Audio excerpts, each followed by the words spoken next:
Okay, good evening, everybody. My name's John Watkin. I'm the General Manager of Community Cricket and Key Stakeholders, and I welcome you all tonight. I apologise for my background. I did have a Cricket Victoria background up there, but we did have a few technical issues, so apologies for that. It's great to have everybody on board tonight. Ideally, we'd be doing this face-to-face, and obviously in our COVID-19 situation, we're utilising technology, which we're all getting very familiar with, and we're expecting over 200 tonight, and we'll utilise this Zoom technology to the best we can to try to make the evening as interactive as possible. A big welcome to our members of our board and our new chair, David Maddocks, who I'll introduce in a moment, and our CEO, Andrew Ingleton. But before I do that, I also wanted to say a big special welcome to our VCCL President, Kelvin White, our VCCL Secretary, Keith Thompson, and also there are a number of other VCCL representatives on the call tonight as well. I'd like to extend a big welcome to them. Thank you, everybody, for joining us. We've got a number of association leaders, club presidents, junior coordinators, secretaries, which makes for a really key group of stakeholders who you're pretty responsible for overseeing cricket in the state. And we thank you for all your efforts. And again, thank you for joining us tonight. We look forward to also welcoming a good country Victorian player, Nicole Fulton, who's one of our up-and-comers from the, who's also playing for Victoria, but also for the Melbourne Stars and the WBBL. We look forward to welcoming her a little bit later. But before we move on, I'm going to pass to Ben DeRouge, who many of you will know very well, who's our North and West Country area manager. And Ben, who's very familiar with doing these webinars and has got very adept at that over the last few months. He's going to go through some really important housekeeping for the night. Thanks, Ben. Thanks, John. Went a little bit early with sharing my video there, but all good on the second start now. The housekeeping for tonight is fairly straightforward. So Zoom has automatically muted your microphone and turned your video off, so you don't have to worry about that. We've just done that to try and make sure that we don't have any connection issues and make sure that the night can run as smoothly as possible. As John mentioned, we've got over 200 people dialing in. Your questions are encouraged, and we want this to be as interactive as possible. So you can post a question using the Q&A box at the bottom of your screen there. It's unlikely we'll be able to get to all the questions tonight, but what we're endeavouring to do is compile a list of all questions and submit a summary to all attendees following tonight's meeting. So that we're expecting that to be released sometime in the next week. We do have another Metropolitan session next Wednesday night. So we'll compile those in the coming days and get those responses out to you. And just wanted to alert you to the fact that the session is being recorded and will be shared with you all following the session. Back to you, John. Thanks, Ben. Thanks very much. And before we move on, we'd just like to take this opportunity to pay our respects to the traditional owners of the various lands on which this meeting is taking place tonight, and pay our respects to elders past, present and emerging, and all those Indigenous on call today. At this stage now, I'd like to introduce and welcome Cricket Victoria's new chair, Dr. David Maddocks. And David, I will pass over to you. Thanks, John. I'll just get my video up. Okay, so look, thank you all. It's a real honour to be the chair of Cricket Victoria, and it's a real honour to be able to speak to you tonight.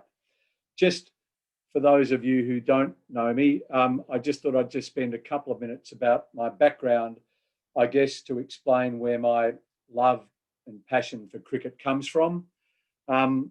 Much of my childhood was really spent at Arden Street at North Melbourne.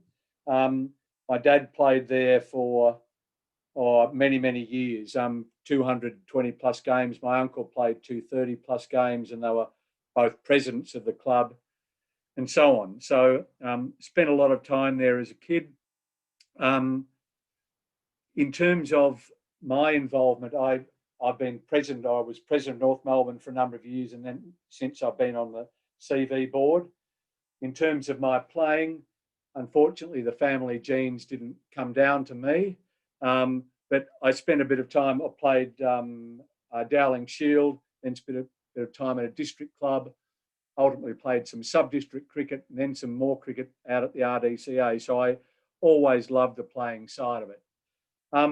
In terms of my professional background, I'm a neuropsychologist by training, and I did a PhD a number of years ago on the effects of concussion in sport, particularly Australian rules football. But that sort of research is very relevant to concussion in any sport, including cricket. And over the last 20 years, I've worked as a lawyer, primarily in medical law and sports law. So that's a little bit about me. I just want to talk about the messages of unity, connection, and support that you can see on your screen. Look, it's obvious to say that all Victorians, I'll just get my video started, that all Victorians have experienced difficult times due to COVID. And we appreciate it must have been a very stressful time for you and your families. But on behalf of CV, I'd like to thank you all for your loyalty and your dedication as we work our way through this difficult situation together. Our board's focus will remain the welfare of men's, women's, and junior cricket at all levels throughout metropolitan, regional, and country Victoria. As we emerge from COVID and the restrictions, cricket will have a crucial role to play as one of the first major sporting activities likely to become available to the public. And your work is extremely important to the well-being of the entire Victorian community in getting cricket back up and running, both for physical and also for mental health aspects of the community. So our first priority is to get cricket back up and running with a safe return this season, and we can't do it without your help. In terms of regional and country competitions, what we're trying to do is assist competitions and clubs with their compliance with the COVID safe environments to ensure the season can commence in accordance with government health directives as soon as possible. Again, I want to thank you all and all your volunteers throughout Victoria for the ongoing commitment and dedication. Clearly, the regional country clubs, metropolitan clubs, and volunteers, the heart and the soul of our sport. I really want to reassure members that as chair, I'll make every effort to lead a united Cricket Victoria to at all times further the best interests of cricket in Victoria. I'm pleased to say that I feel I've got a really good relationship with Kelvin and Keith and others. We've spent quite a bit of time over the years together, and I've always really enjoyed their company and got on well with them. The board recognises it's really important that clubs and their volunteers feel connected to CV, and tonight's session is another step in that process. So I just want to finish by wishing you all and your families all the best in the coming months, and hope you all remain healthy and strong as we wait for life to hopefully start to return to normal as soon as possible. So thank you all, and I hope you enjoy the evening. Thanks, John. Thanks very much, David. Now, I'd just like to introduce our CEO, Andrew Ingleton. Some of you may not know Andrew, some of you may know Andrew's background. Andrew is a born and bred country boy, grew up in Stawell, one of three brothers, all capable sports people. His very first cricket club was his first club. Andrew also played some cricket in Premier Cricket for Melbourne University, and he moved down from the country. He played at Melbourne Uni, Melbourne Cricket Club, and finished his Premier Cricket career at Carlton Cricket Club. So, Andrew, I'll pass on to yourself.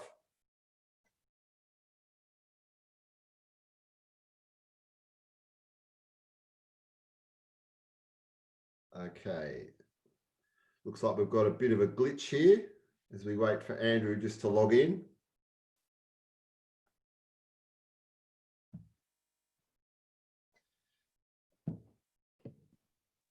How's that? All good. Okay.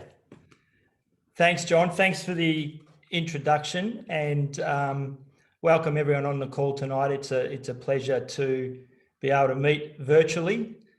John referenced the fact that I'm a country boy, and very proud of that. I have some very fond memories of my early cricketing years in Stawell for the famous Stawell Police Youth Club, cricket club. In particular, I remember very fondly playing cricket with my father and one of his mates as a 12-year-old in the B grade side, and we had the amazing experience of playing some quite exotic teams in some interesting locations, and that included playing the Ararat prison side and the Arradale Psychiatric Hospital. And it was years later that I realised my father was pulling my leg when he advised that these guys always had the advantage of playing at home. I left Stawell and moved to Ballarat and played for Wendouree City in Ballarat, and have similarly very fond memories of representing the Ballarat region in the International Harvester Cup at the time. And I was one of the younger members of the team and quite small, and my older teammates convinced me to climb in through the flap of the opposition's motel room and steal the beer out of their fridge, which was a great experience and wonderful exposure for a young lad enjoying his cricket. So great memories, and it's really great to be able to address you guys tonight. Just in terms of our short-term priorities, I just want to speak to the topics you see on the slide there in front of you. And by short-term, I mean in the next 6 months. You know, we've done a lot of planning and thinking strategically about where we want to get to over the next 2 to 5 years from a Victorian cricket perspective, but it's impossible not to focus on the immediate challenges in front of us and address those. And so, you know, quite clearly, the first focus for us is on our people, ensuring that we demonstrate real care and support for our staff, and that we work hard to help them be successful in doing their job and being safe. We have a real focus on getting our state squads and our W and BBL teams onto the park as well, ensuring that they can be very well prepared and compete in the national competitions that where we hope they can enjoy success, and that they can do so safely. And you can imagine that that's involving some significant planning around being centred in interstate hubs and enduring quarantine periods and dealing with all of the challenges of that reality. We're giving them the resources and the training to understand the difficulty of hub life, and we've been able to use our AFL contacts to get a real sense of what that's all about. And later on, we'll hear from Nicole, who will be able to share with you how that preparation is going. Our next priority is to ensure that you, the community, the cricket community in the bush and in metro locations, can return to play safely. And I'm sure you're aware that there's a mountain of resources that's being prepared and support that we're aiming to provide to make sure that you can get back to playing and deliver the great benefits that accrue from community cricket. We have a focus on protecting our revenue, of course, and a very uncertain environment in which to do so. We'll be working very hard to shore up our sponsors and to understand the impacts of fixtures and location of W and BBL games. For example, if we're unable to hold games in Melbourne before Christmas, how does that impact our revenue? How do we respond? So we've got, we absolutely have to be focused on understanding that outlook and planning accordingly. But we have some tremendous support from the government, and we're receiving support from Cricket Australia as well in terms of their funding. And obviously an absolute priority for us in the short term is to ensure that we're communicating clearly and succinctly around the impact of COVID, the landscape, how to respond, and ensure that we can all return to play safely and get back to enjoying some cricket. If I turn to the longer term now, our longer term priorities remain the same. You know, we're aiming to grow the game, support the schools and clubs and associations in growing participation, growing the game by attracting new fans and inspiring them to take up the game of cricket.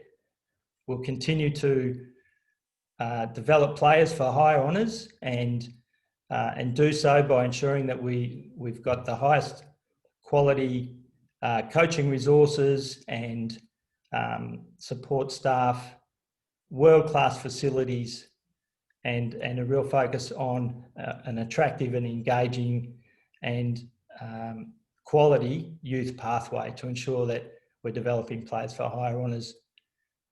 We absolutely remain focused on growing fan affinity and ensuring that the Stars and Renegades clubs remain the most popular clubs in the BBL and the WBBL. And this is critical to inspiring new people to love the game, and it contributes to a real virtuous circle. If we can grow participation and grow our fan base, we're generating players and we're generating fans who will continue to support the game. And that will help contribute to a sustainable financial model. And this is critical for us. We absolutely need to have a sustainable model that will enable us to invest and support the investment in facilities and infrastructure that helps grow the game, that supports the investment in coaches and resources that support our players, and continue to invest in our clubs and our brands to grow the game. We've been able to, I guess, reset the organisation and position ourselves to work through the difficulties of this COVID crisis, and I think it gives us a strong base from which to build and establish a long-term sustainable financial model. So there are our longer-term priorities. You know, if we're successful in time, we aspire to see volunteers and teachers and clubs and associations feeling connected and supported, leveraging innovation to do so. We see that women and girls will enjoy cricket as much as men and boys. Fans will be thrilled and enjoying more cricket the way they want to watch it. Excited and inspired participants who become registered players and stay involved in the game for a long time. Elite players and teams who are performing consistently within a cricket high performance system that's recognised as a leader in world sport, and employers who love what they do and their role in our sport. Thanks, John.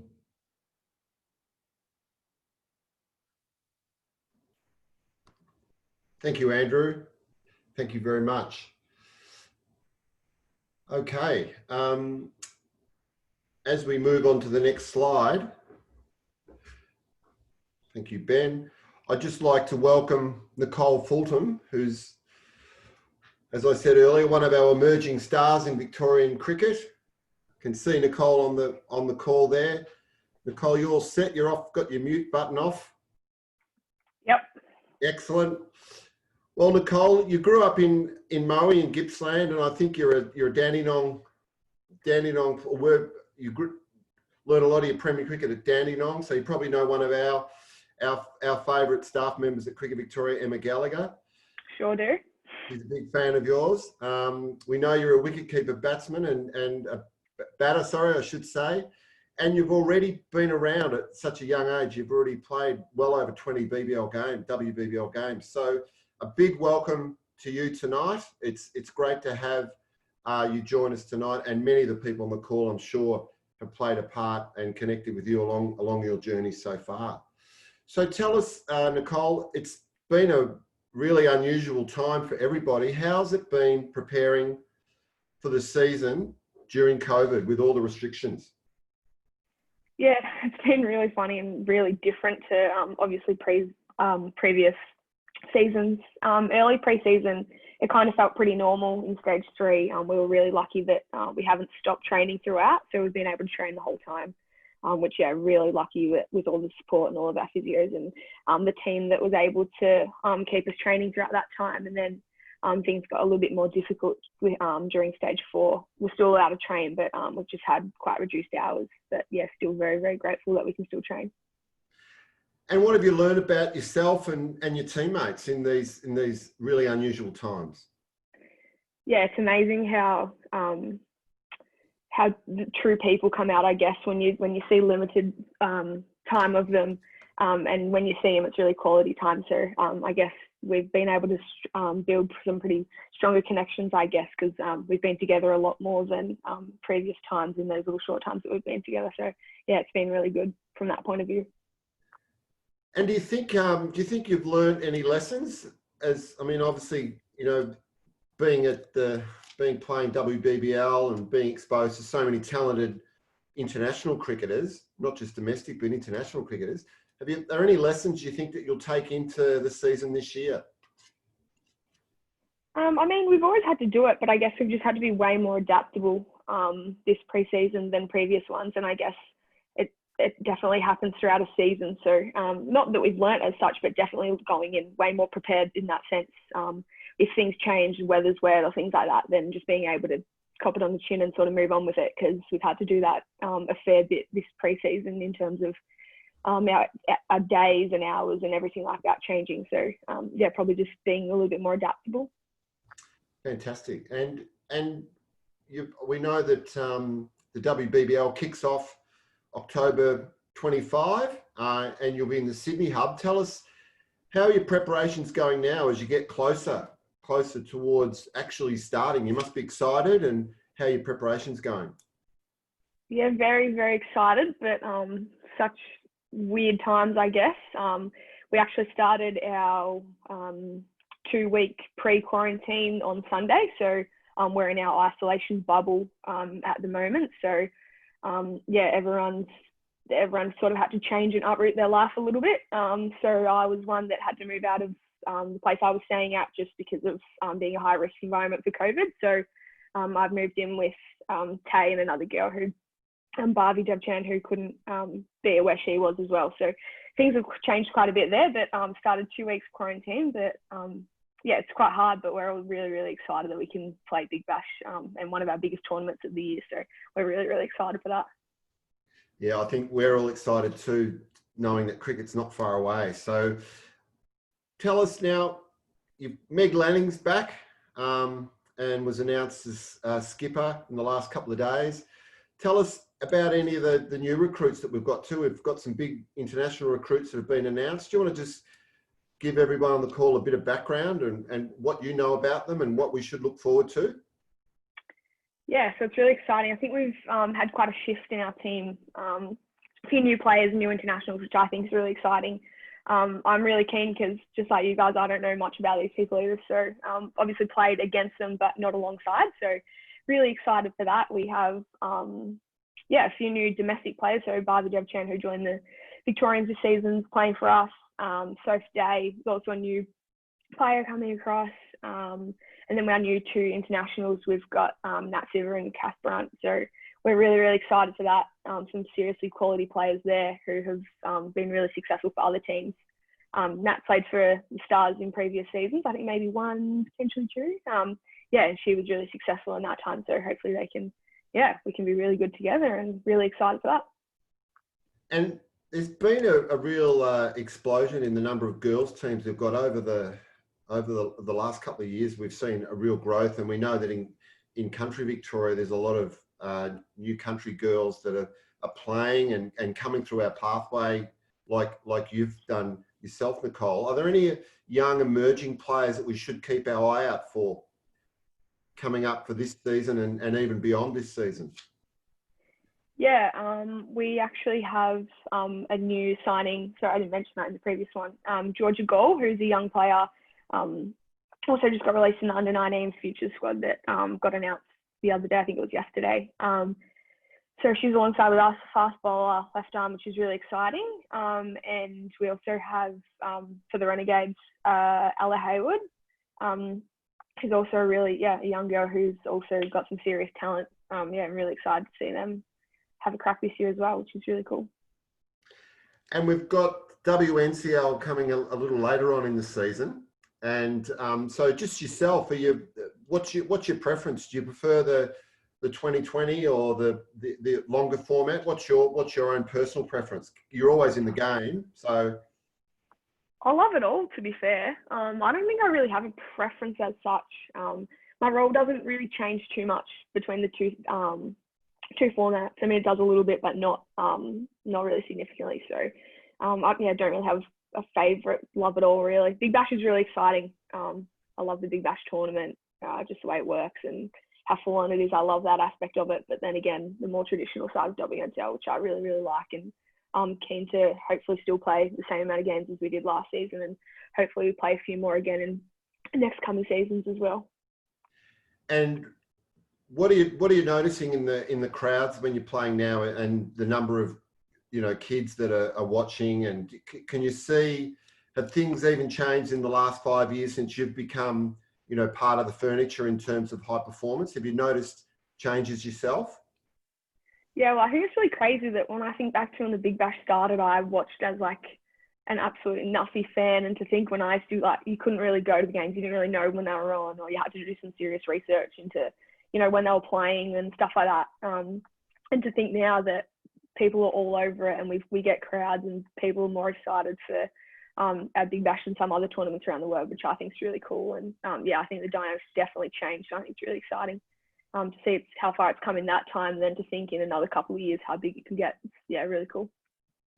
Now, I can't let you go without you acknowledging some of the people in your region in Gippsland and out Maui way. And now, one name that rings a bell, who's been somebody who's been a real supporter to girls and women's cricket over a number of years, is Rob Wood. And Robbie was a regional cricket manager out there for many, many years. And I know he's still involved, having spoken to him recently. Tell us about some other people out in your area where you grew up, who have played a role in helping you develop your game and the real love of the game of cricket. Yeah, Rob Wood was huge for me. I reckon he was one of the first people that got me playing to even start with. So he was massive. The involvement that he had in, like you said, in women's cricket, especially in our region, was huge. I guess Traff Cricket Club was massive, the cricket club I played for back home. I guess no real big names as such in that, but the people there were so encouraging of me and gave me incredible opportunities throughout playing under 14s and under 16 boys with them. So I look back on that time and I'm extremely grateful for the opportunities that I got there, especially being a female playing in the male dominant teams, I guess. Shannon Small, who's still a part of the Gippsland Pride crew down there, he was really cool for me, especially when I was a little bit younger and growing up. And so I've so many names that I could think of, but especially Traff Cricket Club and just the Gippsland, I guess, region for pretty much everything that they did. Fantastic. And your thoughts on the new regional hub out at Ted Somerton? Have you managed to have a look out there? And I think you may have even played a game there last year. Yeah, I actually was there for the opening of the new indoor centre there, which is incredible. It's literally the mini junction. It's crazy, the facility they have there, and I think for regional areas to have access to that is huge. Especially down the road from my house, it's so cool to think that there's a mini junction down the road. Really, really cool. And the new facilities there look awesome. The nets look really cool. I actually went home a couple of weekends ago and looked at the turf and stuff, and it looks awesome. Fantastic. And for all of our coaches and volunteers out there, if you had a message to them as advice as a female player, would there be any advice you'd give to clubs around how to attract young girls to your club and mums and volunteers to their clubs? Any advice? Oh, I guess just be really open to giving people a crack. I guess that's how I fell in love with cricket and pretty much fell in love with everything that I do, is just being given the opportunity to just try everything I wanted to try. So yeah, I'd just say provide the opportunities for people and yeah, try to encourage people to just give it an absolute crack, really. Well, Nicole, we thank you very, very much for giving up your time tonight. And I know that you're in preparations for your trip to the hub in Sydney. No doubt we'll all be keeping a close eye on your progress, particularly those from your region who have followed your progression so far. So Nicole, on behalf of everybody, we wish you all the best for the coming season. Stay safe. And thanks very much for joining us tonight. Thanks a lot, guys. Cheers. Thanks, Nicole. Okay. All right. So we know that particularly in the country regions, we're well and truly looking at getting back on track. And there's been some good news recently with the relaxation of some of the restrictions. And that's also coming with some real challenges. So preparing for this season and getting everyone back playing is one of our absolute focuses, to make sure that our clubs are open and that all of our members are able to play and our doors are open for cricket after such a really challenging time. I suppose there's, as the head of community cricket, I suppose one of our commitments of our team this year is that we realised that after such a layoff of people being able to actually connect, there's a real once in a lifetime opportunity for cricket and all of our clubs, which you guys are doing your best right now to do this, is to how do we connect and support the cricket community. So Cricket Victoria are looking through our field force to do that. And I'll pass to Paul Milo in a moment, and he'll give us a little bit more information about where COVID's at in the preparations. But despite all the challenges, there's absolutely some great opportunities for the upcoming season. And we also know that our growth of junior cricket and even senior cricket in the last couple of years, their retention's been very good. So really, we know that this year, just getting up and playing, getting our senior teams up, our junior teams up, and then looking at a little bit of a later start than normal, potentially for Woolworths Cricket Blast, once we're all settled in and we're a bit more familiar with what the expectations are for this year. That will be our sort of focus for the next couple of months. And we know that the dates of mid to late October start are looming. So we want to really encourage you to make sure that whether it's Ben DeRouge or Jake DeRouge or Tony Cacavello or any of our staff, Shane Coop, who's the cat based out of Bendigo, any of our staff, please make sure that you keep those lines of communication open. I know there's been a lot of connecting through Chris Harris and Jason Mathers and the teams and Clinton Cannon. So we really encourage you to stay familiar with the website, the fortnightly club and association newsletters that are coming out. Make sure there's lots of information in those. We're trying not to bombard you too much with too much communication, but we're also just trying to make sure that you've got everything that's critical so that you're in the best position to start the season when we are able to kick off. So what I might do is I might move on to the next slide, Ben.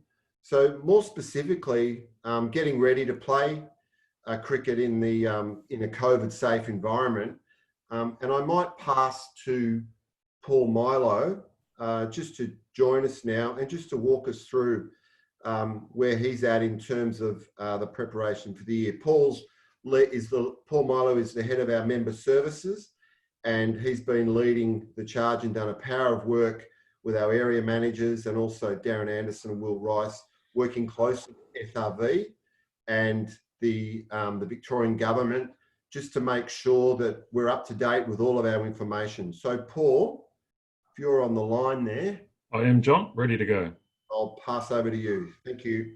Perfect. Thanks, John. And thanks everyone for your time tonight. Some of you may have heard my voice on Saturday morning with the presentation. So tonight we certainly won't be spending a significant amount of time going through this. We certainly really appreciate that it's very, very topical. And it's obviously challenging, and we certainly empathise with that. We're all of those in the community cricket team are connected to local clubs as well. We're team managers, we're players, coaches, so we understand it's challenging, and we've certainly been trying to work through all the detail in the background to provide as much information as we can. So a bit of background: when it hit our shores just over 6 months ago, just around the T20 World Cup time for the girls, Sport Australia provided some guidance to all the different sports, and they were high performance protocols. They were also community protocols. What we heard from before from Nicole and the ability for them to train, that was under the high performance protocols that are out there. They're in a bubble now. We saw Steve Smith come back from overseas in a hazmat suit.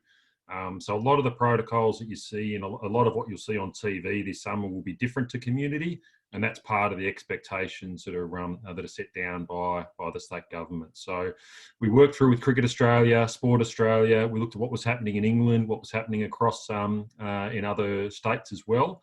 But particularly, we had to be guided by the Department of Health and Human Services in Victoria, and also Sport and Rec Victoria, which is the state government arm that provides guidance to sport in Victoria. So we worked through all those protocols, submitted them to the state government. They were ticked off. So over the course of the last few months, as we sort of moved into, we know, the second wave, we then had a range of protocols on our website. Coming back out of that, we know we're sort of more in that road to recovery stage. So the steps that we're at now, on our website, and critically it's cricketvictoria.com.au, and we'll show you the website later on, there's an editable club and association plan on that site.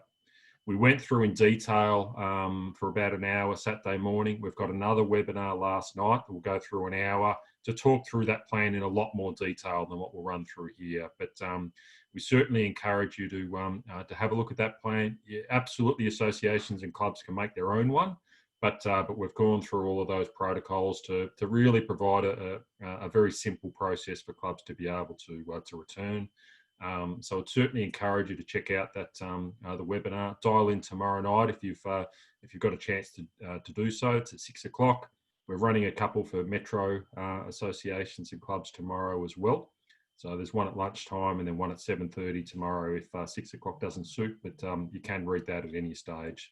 There's a range of resources on that the website as well, but we're really excited about cricket coming back. We know there's some complexity and there's some challenges out there. There's some challenges around getting access to schools. We're working hard. It's a Department of Education ruling there, but we're working with the Department of Education and the Department of Health and Human Services on that.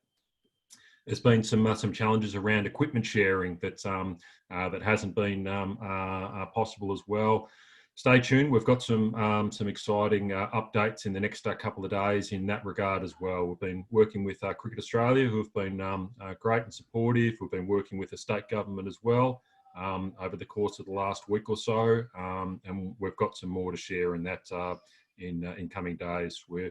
The plan that we have on the website was effectively accurate as at last Friday. Things change every single day. And we've just even had some advice as around about 6 o'clock tonight, which is really, really positive as well. And that's in relation to spectators, and we'll certainly have more to say in that regard as well. But Sport and Rec Vic had some guidance there, very clear guidance about no spectators. And working through with them, working with the Department of Health and Human Services over the last week, and we've had some updates there as well. So we'll have a new plan that goes out next Tuesday or Wednesday. Once we've had the roadmap update from the state government on the weekend, But some of the critical things to be aware of with the training, because I know everyone will be getting back to training at the moment, is the groups and the group sizes and how many groups that you can have.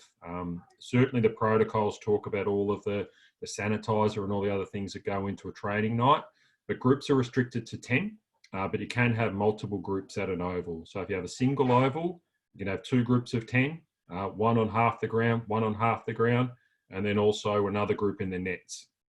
They can rotate around so everyone has a net session. So that'd be 30 that can train at the one time. If you have 2 grounds, that'd be 50 because you'd have 20 on each of the grounds and 10 in the nets as well. So that's a particular one. We know that's a challenge. We know that other clubs have got more than that and they've got multiple teams. If they can't access schools, that's challenging as well. So we're really conscious of all those things. We're conscious of umpires wearing masks and the challenges there. Been working through with the Department of Health and Human Services on that.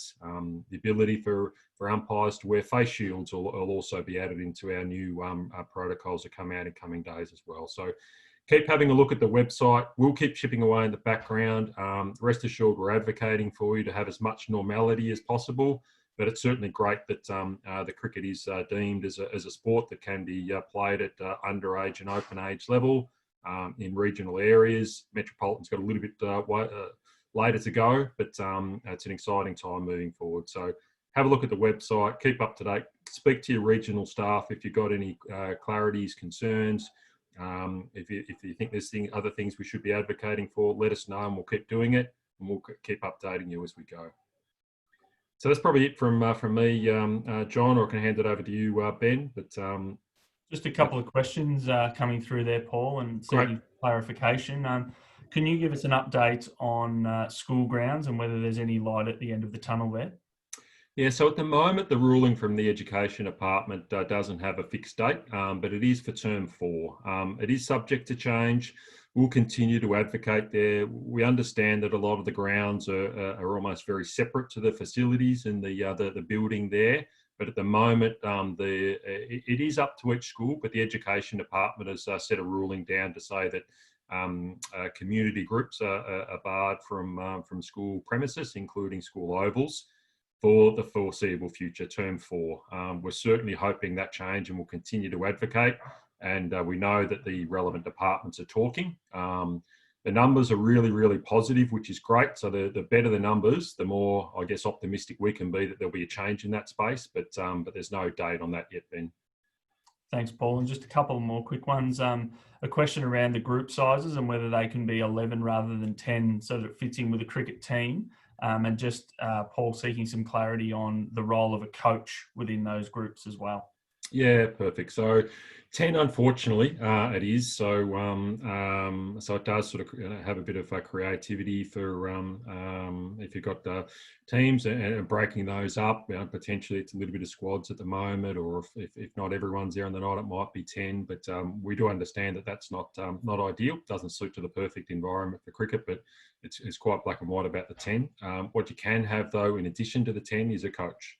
So what we'd suggest is certainly the coach, they can connect into each of those groups, trying to keep them distant from that group. As soon as they're mixing in with that group, that does put it over the 10. But the coach can actually oversee each of the 3 groups as they move around an oval, or 5 as they move around 2 ovals. But yeah, 10 is the number that we've got to work to at the moment. Hopefully that continues to ease as the numbers improve. Thanks, Paul. A couple more have just come in there. The clarity on 20 people per oval with 11 per side plus substitutes, how will this work? That's probably a differentiation with training and playing.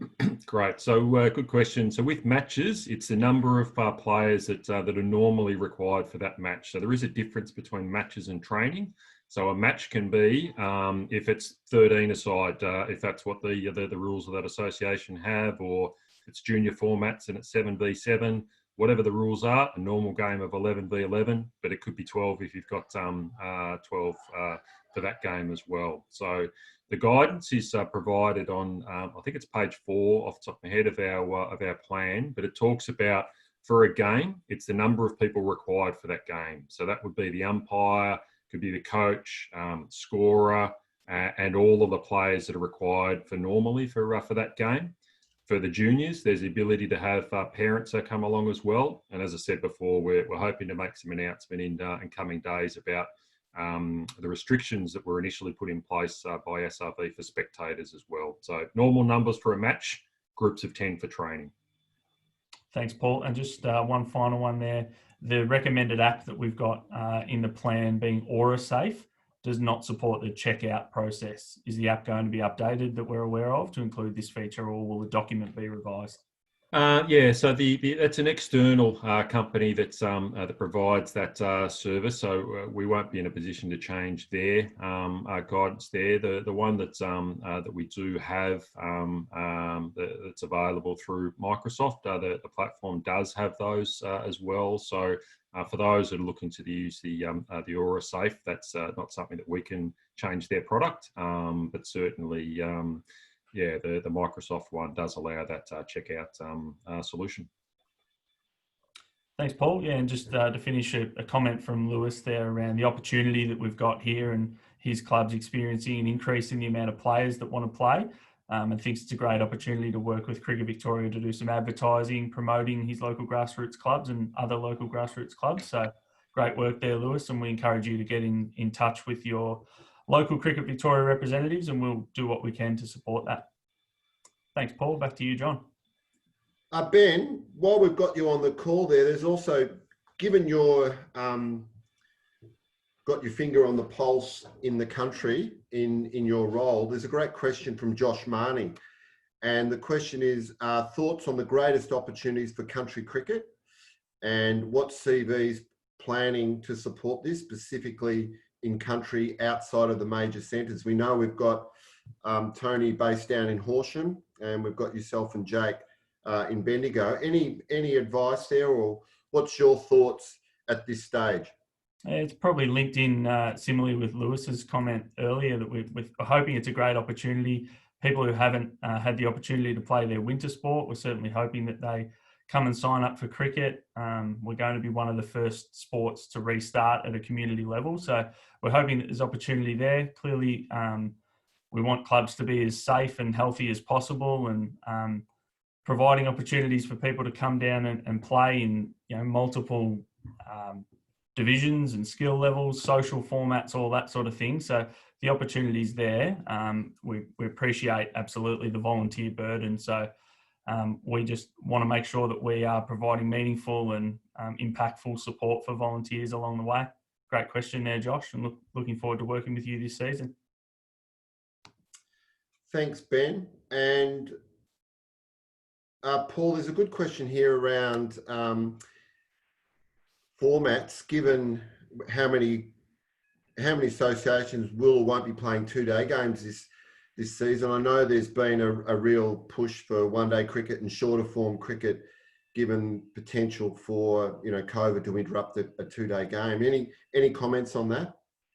Yeah, look, great question. By example, Premier Cricket will be running with one-day matches the entire season and finals as well. On the basis of if there is a COVID situation in between games, that adds a significant layer of complexity with how to actually deal with that. Are all of the games draws across the entire division? How does that work? But also to maximise the amount of cricket that's actually played. We don't want to see a situation where if we do have a third wave and we've got a few two-day games and there's some washouts there, we're not maximising the amount of games that are played leading into the end of the season.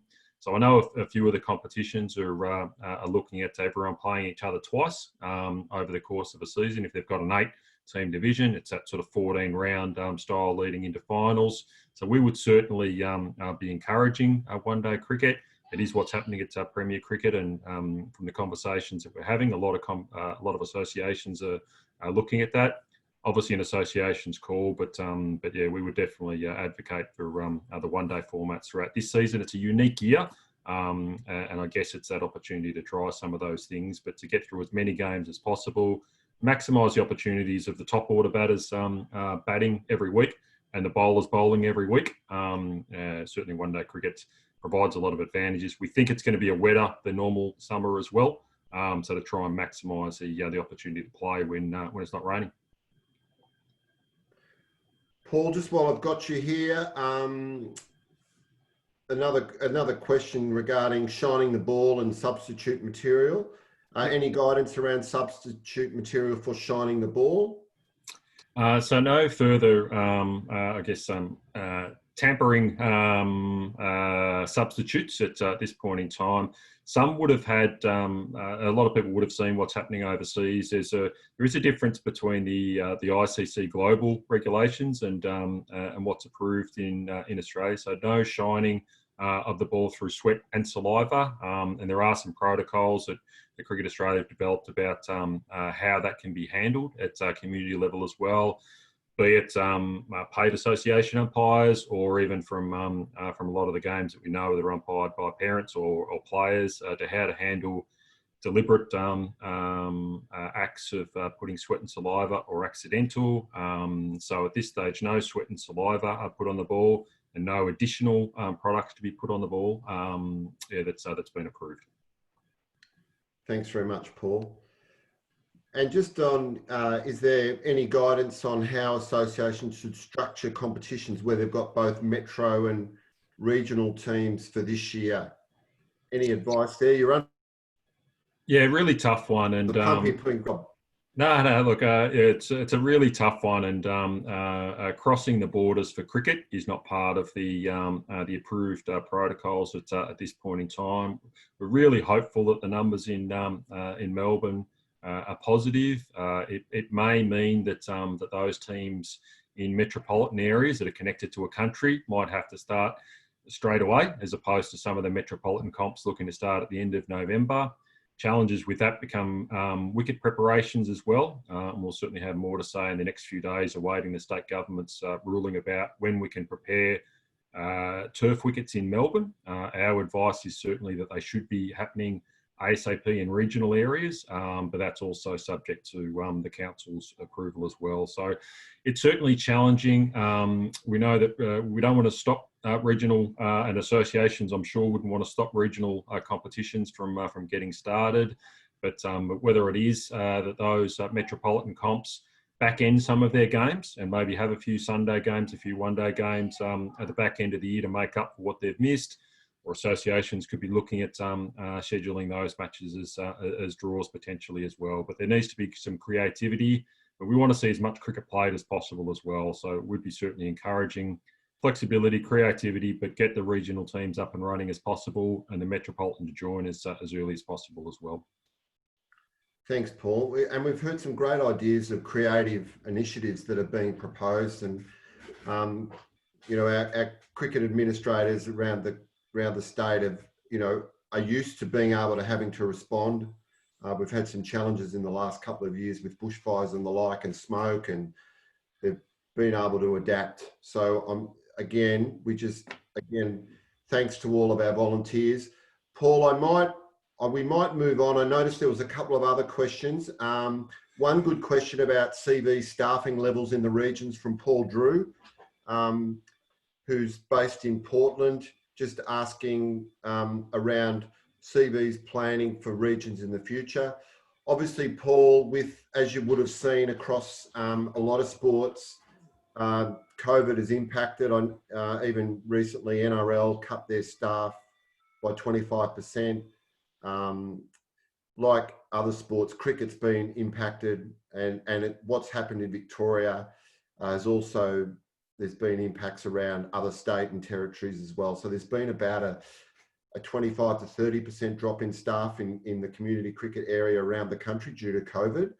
Obviously, the board and senior management have made a decision to try to ensure the financial sustainability of the organisation going forward, in amongst all the uncertainty that we're currently facing. So that's our first principle. And then once we feel we're in a much stronger position and really COVID's thrown out these challenges, we'll then start to look at where we can have our staff to make sure that we've got a good footprint across the state, particularly so we can continue to build the base of junior cricket and support people like yourself who are running junior competitions in Portland. So stay tuned on that. We are absolutely aware of that, and we're doing the best we can at the moment to provide, through the use of technology, through our webinars, to really use technology to play a role where we're able to not only help face-to-face, but also be able to provide advice and support to make sure that we're providing all the technology. We're also adopting an outbound call centre this year in our work with CA as one of our strategies to try to connect. So things like ringing Woolworths Cricket Blast centre coordinators directly is part of that. Following up with our webinars, we know there's a Woolworths Cricket Blast webinar tomorrow. We've also got COVID webinars tomorrow. So they're examples of what we're trying to do in the interim. Obviously, that face-to-face relationships in cricket are critical, and we'll continue to look at, as our financial position gets stronger, we'll continue to look at how we can then provide that investment into the field and supporting our volunteers across the state. So good question, thank you. All right, there's a couple more questions there, Ben. One in particular, what support is CV implementing this season to support clubs and leagues in female cricket so that traction gained in growing the girls' game in recent seasons isn't lost as a result of COVID-19? Well, I'm happy to kick this one off, Ben, but if you wanted to jump in, you're, again, as our area manager, you're right in amongst that. Certainly our focus is on registered players, so supporting clubs to retain and grow their registered player numbers. We know that through our Growing Cricket for Girls funding in previous years, that's been really useful in providing that support. Coming off the back of the World T20 series and that promotion and exposure to the game, which has been amazing, making sure that we are still providing that support to local associations in terms of advertising and marketing through our digital platforms as well. Our youth pathway, again, we've seen across the state, and particularly in the western part of Victoria, there's the girls' competition there has been thriving. So Tony Cacavello and Shane Coop, our cat, will continue to work in those country areas to support the coaches in that, but also to provide support around organising competitions and also the training of coaches and promotion of girls cricket to connect our schools to our clubs, and also to make sure we've got that funnel of new players coming through in our promotion of Woolworths Cricket Blast as well. And this year we've got our second innings funding, which opened recently, and those a number of associations and clubs have put in applications for that too. So Ben, did you want to jump in there and add anything else to that?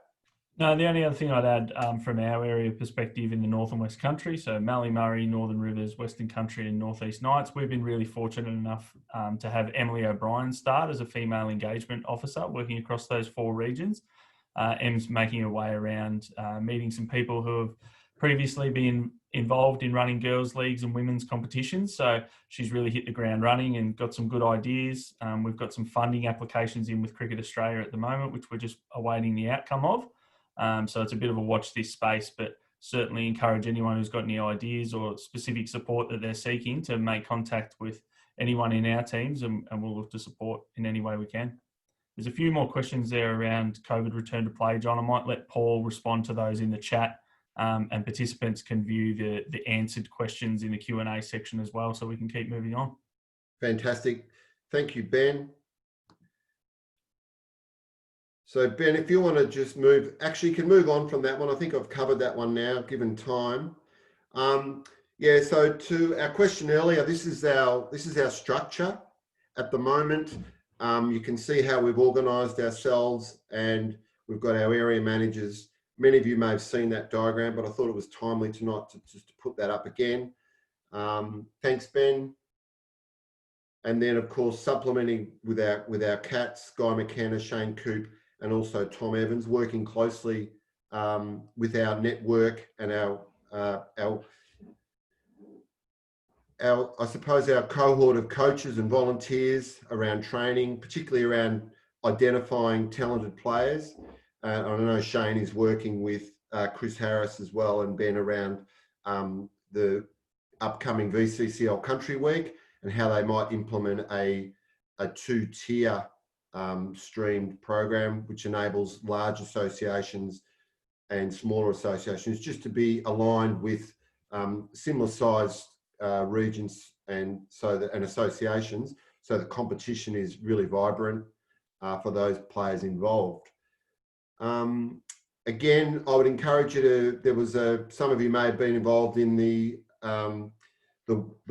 webinar last night with Justin Langer and also Matthew Mott, which was Cricket Australia put on. I know that the coaching guys of the Cats have also been putting on webinars as well. So stay connected, stay tuned, and the field force will also be communicating any details on that as we move forward. Thanks, Ben. And so we've got just on the website, that's the critical part. We told you about the link earlier. That's our metropolitan and our club and association hub there, which has all resources, particularly about applying for grants. We know I've had 732 clubs who successfully managed to get a $1,000 grant. We've had 17 associations also tap into grants around the COVID packages from state government. So keep an eye on that website. Also, there's been emails going out through the club newsletter, which highlight those grants that are available. And they are being updated regularly by state government. And so I'd encourage you to stay tuned on that. Okay, thanks, Ben. A lot happening in the facility space around Victoria. We know that Hamilton and Cricket Albury Wodonga and Maui, we touched on Ted Somerton, some really exciting hubs. One of our staff talks about them as being the lightning rod, where we can really connect all parts of cricket throughout the year at these hubs and to activate them. So what I've invited Adam Renfrey, who's our state infrastructure manager, to join. I don't know if you're there, Adam. Yep, I'm on. And I'll pass over to Adam for a moment just to give us a bit of an update. Thanks, Adam. Yeah, thanks, John, and thanks everyone for having me, and appreciate your time tonight. We felt it was a really good opportunity just to present some of the work and profile the work that we're doing in terms of community infrastructure, particularly across regional Victoria. I'd like to just speak to the Australian Cricket Infrastructure Fund first. We recently completed our program for the 2019-2020 financial year. In terms of a bit of a snapshot there, so the Australian Cricket Infrastructure Fund, that's our partnered grassroots infrastructure fund, which we manage in partnership with both Cricket Australia and the Australian Cricketers Association. This was our second year of the fund off a very successful first year in 2018-19. In terms of numbers from a snapshot perspective, we received 105 applications from across Victoria, which is a phenomenal result. That is nation leading in comparison with other states. Of the 105, pleased to announce that we had 70 projects successful through that process. Which equates to multi-million-dollar investment across the state from directly into our Victorian cricket infrastructure, which is a fantastic result for us here in Victoria. And pleased to report that 44 of the 70 projects were directly related to regional cricket infrastructure. So fantastic story for our regional clubs and associations across country Victoria. Just in terms of where the money's generally directed, largely the priority is focused on direct play facilities. So projects such as training nets, pavilions, and ground redevelopments receive priority. And it's really about how we grow our game through permanent infrastructure development. So that just gives you a bit of a flavour for what we've received and now recently completed through the 2019-2020 ACIF round. I'd also just like to move on and touch on some of the work we've been doing in the regional cricket and community centre space, or better known as our regional hubs. We're currently in the process of developing our 8 regional hubs throughout country Victoria. Each of these venues are in various stages of planning and development. I'll just take you through exactly where they sit throughout the state. So Region 1, Mallee Murray, we've got our project in Mildura South, currently in construction phase. We've got Region 2, Western Country, so that's our development in Hamilton through a partnership with Monterey College there. Also, just a special mention to the Reed Oval development. We're working pretty closely with council on that site as well. Central Highlands, Eastern Oval Ballarat, that's a great venue and recently hosted some WBBL action. Region 4 in Barwon, so the Geelong project, which sits within Cardinia Park, so that's in a planning process at current. Northern Rivers, Region 5, it's the project at Bendigo, which is a partnership with Catherine Macaulay College in Juniton. So fantastic development that's currently in detailed design phase.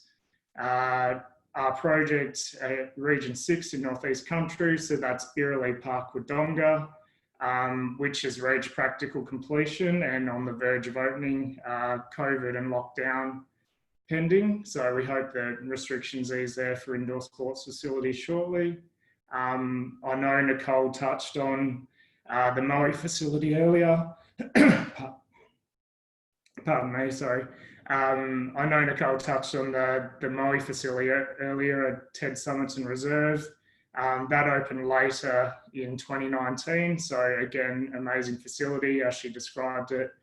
It is a bit of a mini junction oval, and that facility will open again, obviously restriction pending through COVID. And to round out the 8 facilities, our work at Jubilee Park in Frankston in Southeast Country rounds out the 8 facilities in our network of regional cricket and community centres. And I guess how those facilities shape is really to be the home of both community cricket and performance pathways for the region. We want our regional athletes to access the best training environments without having to travel to Melbourne. And the hope and the strategy here is that these facilities will deliver that for you in country Victoria. So that's just a bit of a snapshot. Just to round out the slide, in terms of future infrastructure planning and development, I'd encourage everybody to reach out to their local cricket manager to talk through opportunities. While we've spoken a lot about the COVID funding opportunities, there's also quite a few infrastructure opportunities available through both local and state government.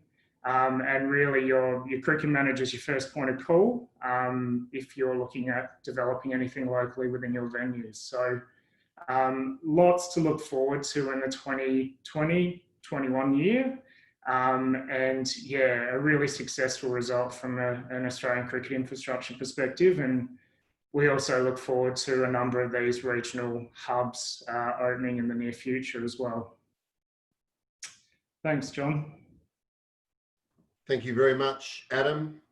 Really exciting news, and it takes a lot of work behind the scenes with associations, local shire councils and councils all working together to bring these big projects to fruition. They take years of planning. So I know that there's a number of, wonderful, talented volunteers who have done a great job working together, and we thank you for that. And we look forward to what's ahead as well. Lots in the pipeline.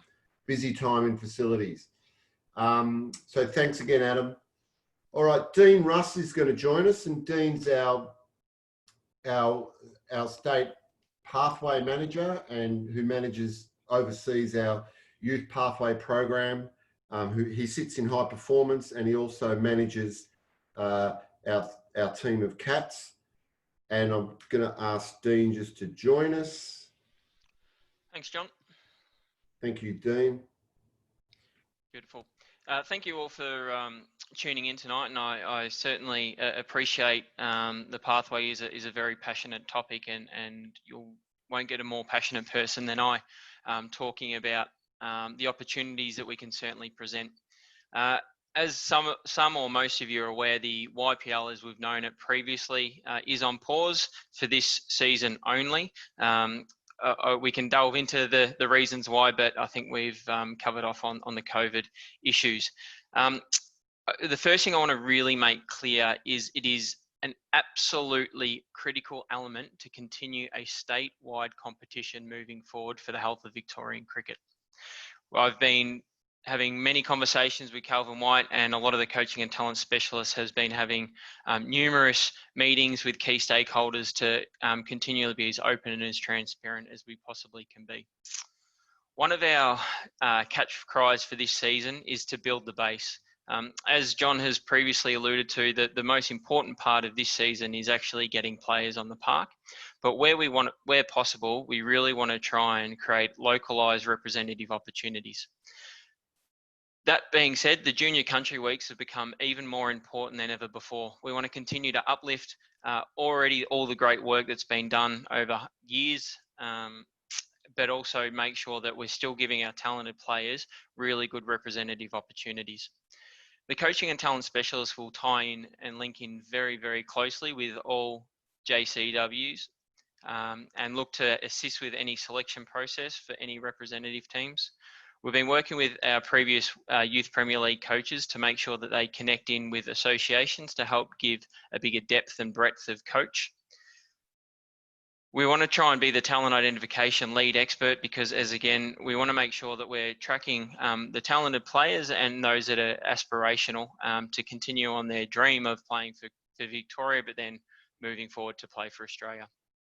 One of the other elements is trying to encourage brave competition management. Now, by what I mean by that is the last 3 years, we've started to change some of the Youth Premier League playing conditions, and we really encourage a lot of key stakeholders and administrators to take on board opening up the game, looking to get a positive brand of cricket being played. All the Cats will attend as many trial sessions and actually be there on match days.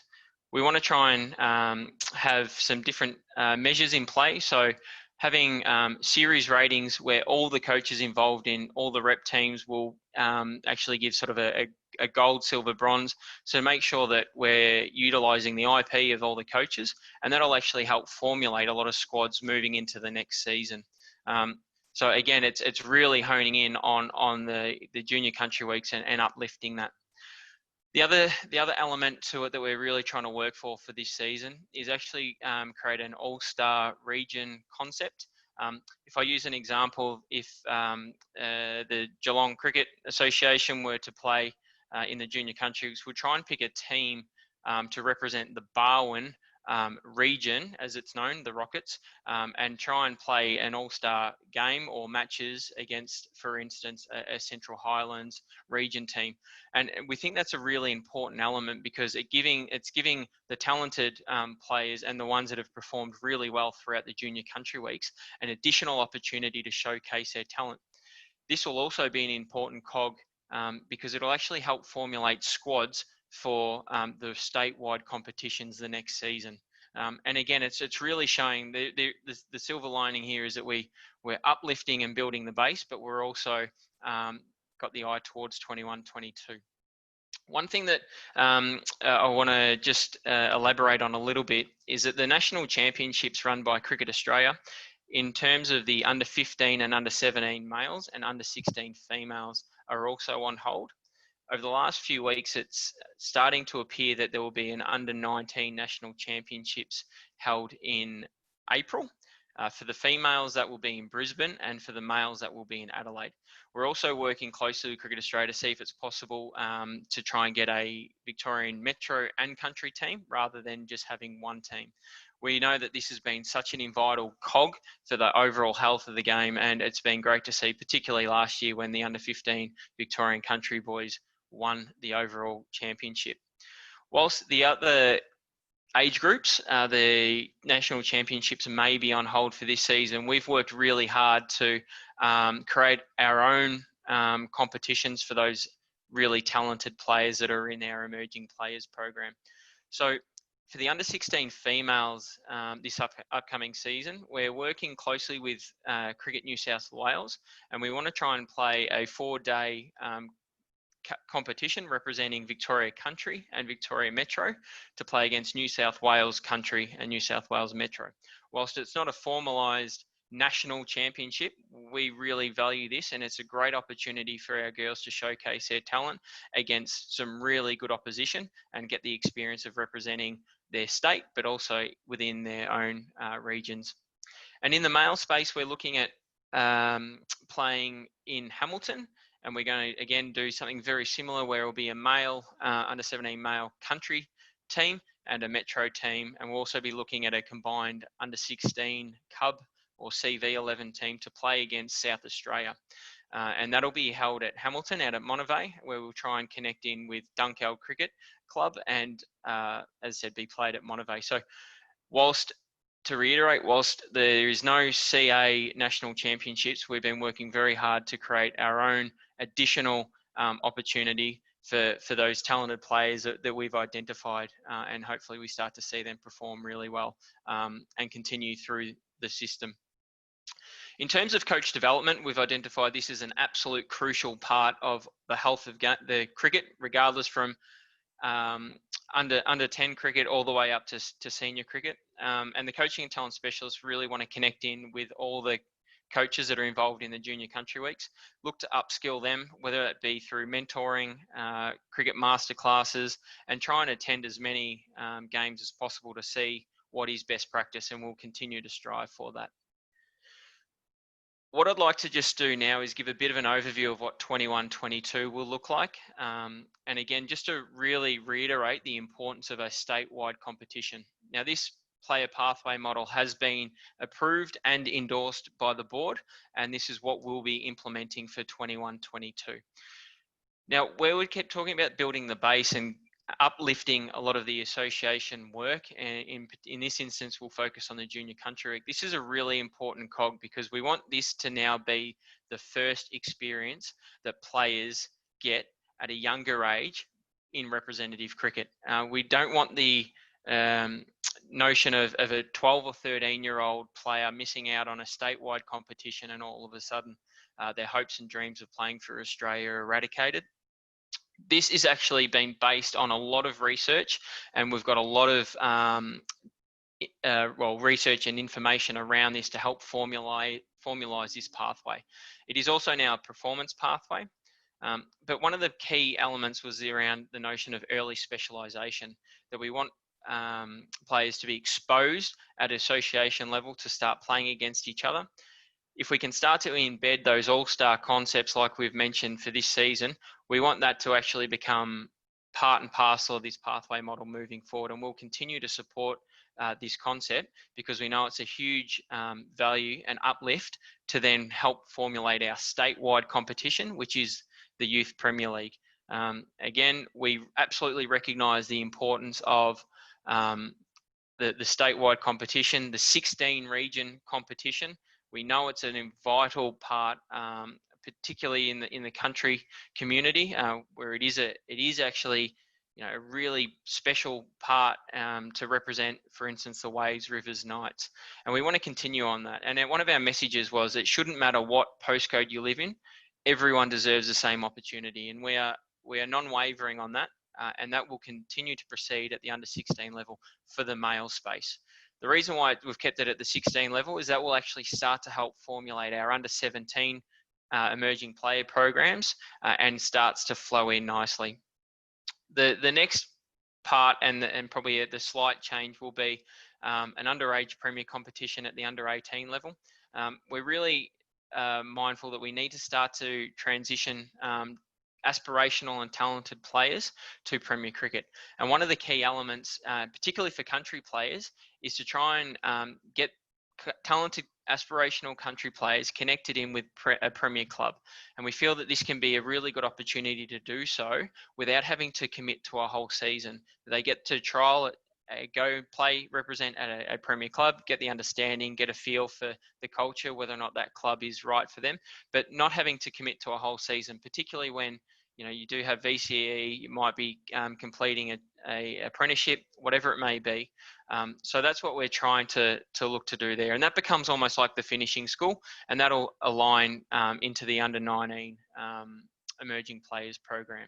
So that's what we'll sort of be doing in the male space. And again, we want to really work closely with associations to connect Premier clubs with country associations as well, and try and create a really good partnership and really highlight cricket working together.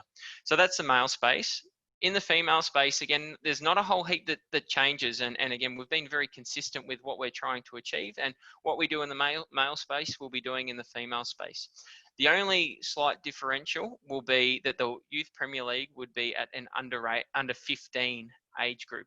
And the reason for that is next year, the national championships will be at an under 16 age group for the females. So we want the YPL underpinning the first national championship, and obviously performances through that will certainly help formulate our squads.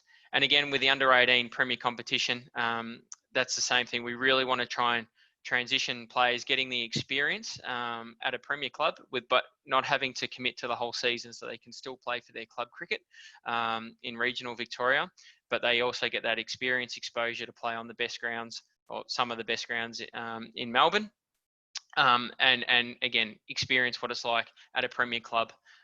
Does that mean it translates into playing the whole 10, 15 years at Premier Cricket? We're not sure. We just want to make sure that we're connecting country players into Premier Cricket, because ultimately, if you're not playing Premier Cricket, you can't get selected for Victoria. The last page, Benny. And just to, again, I wanted to really reiterate, community cricket and the high performance or the cricket area have been working as close as ever before, and we really want to make sure our coaching and talent specialists and our cricket managers are working as closely as we can with associations and with clubs.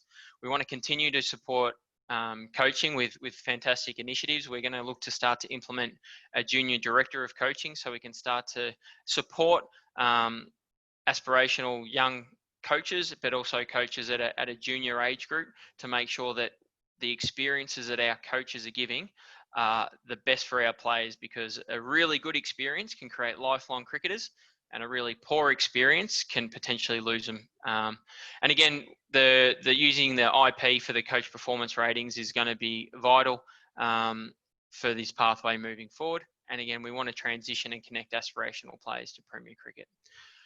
I thank you for your time. I know and understand we're all very passionate about the pathway and giving players the best opportunities possible, and I can assure you we're working as hard as we possibly can to deliver on that. Thanks, Russie. A couple of questions here on the Q&A line, a couple that are a little bit linked. Will Premier clubs be allocated country zones, similar to what happens in SA? And travel is a massive factor for country kids going to Premier clubs.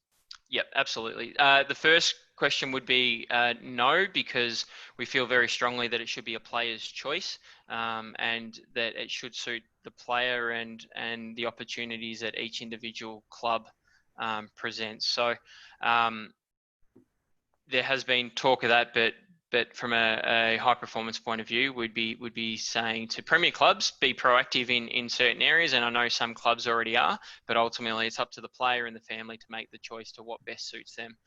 For instance, if you are, a wicket keeper and there's 3 wicket keepers in that area, that's not necessarily fair either for when you're starting to do that. And we don't do that at senior level either. So we certainly would be reluctant to go down that path.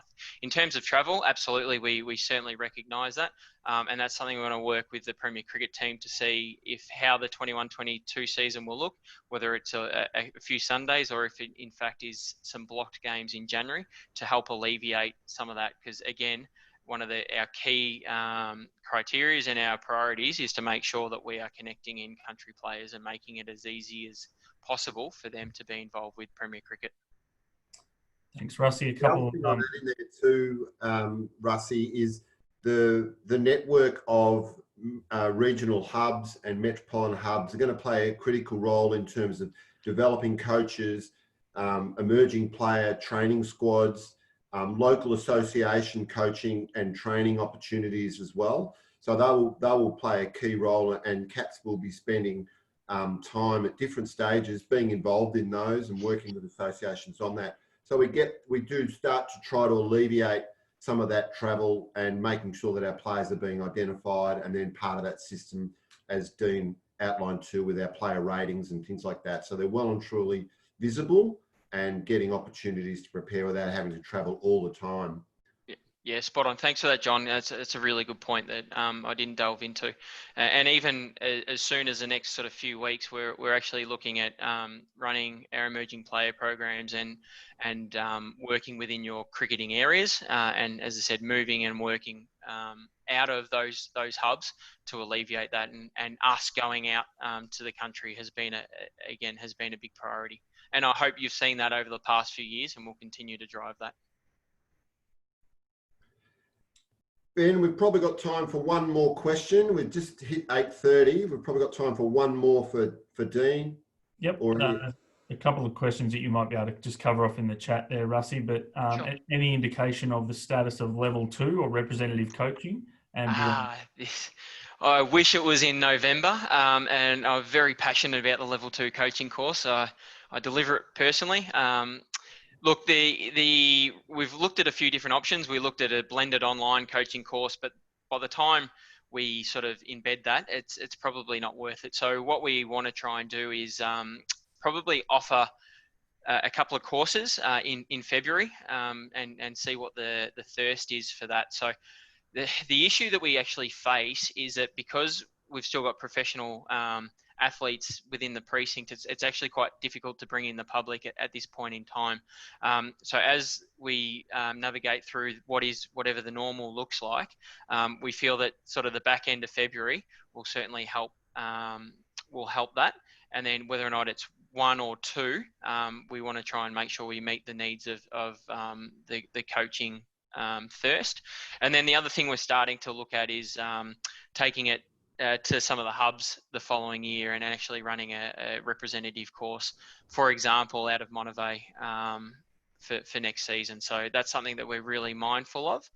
In the meantime, please follow the Cricket Victoria Coach Force Facebook page, because we've been doing a lot of online seminars and masterclasses, and Greg Shippard's doing a coach's journey on Monday night, which is a great way to stay connected and keep thinking coaching, and that's how we learn.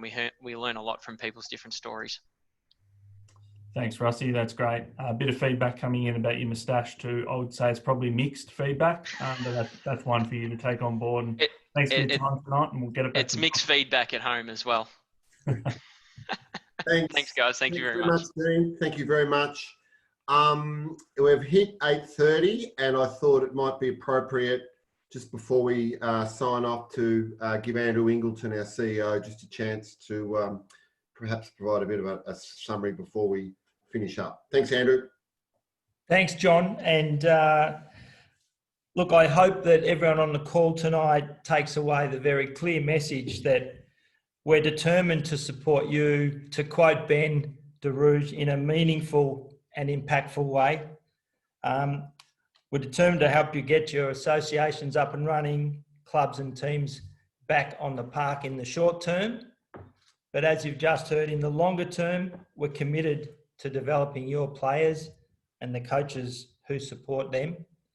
We're also committed to helping ensure that you have the facilities and the infrastructure you need to provide that high quality, safe and inclusive environment for your players. And we're absolutely committed to ensuring that this season we grasp the opportunity that presents in getting more Victorians than ever onto the field and enjoying that sense of belonging and support and community that comes from being part of your cricket club. So thanks for listening. Thank you for the questions. I'm sure you may have more questions as you reflect on what you've heard, and please send them in. We'll send you a copy of the video tonight and any responses that you may be seeking that you haven't asked tonight. So thanks very much. Thank you to Cricket Victoria directors on the call, and to David, our new chair. Thank you, Calvin, to you and your board, and most importantly, thank you to all of the volunteers out there who are the lifeblood of the game, and we really appreciate you taking the time to be with us tonight. Thanks very much, Andrew. Thanks, everybody. As Andrew said, we will collate all the questions and responses as well. We've taken notes, and they will be distributed in the coming week or so to everybody who registered for tonight. Thanks for your input. Thanks for your patience with questions as well. And we look forward to next time doing this face-to-face. Thanks very much.